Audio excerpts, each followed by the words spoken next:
ግልጽ መሆን አለበት። በጣም ተለውጠናል፣ እጅግ በጣም ተለውጠናል።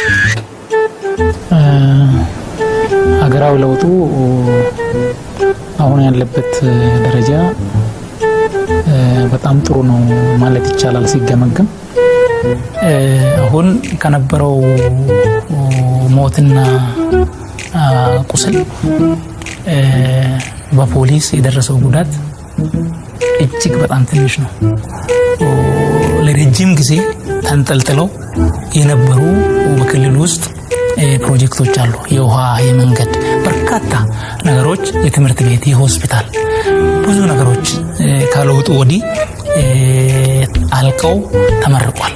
በዚህ ደረጃ የሚዲያ ነጻነት ተረጋግጦ ህብረተሰቡ ከሀሳብ ገበያው የፈለገውን መግዛት እንዲችል ያልፈለገውን እንዲተው በነጻነት የአስተሳሰቦች እንዲቀርቡ የሚዲያ ምህዳሩም ነጻ ሆኗል ማለት ነው። አገራዊ ለውጡ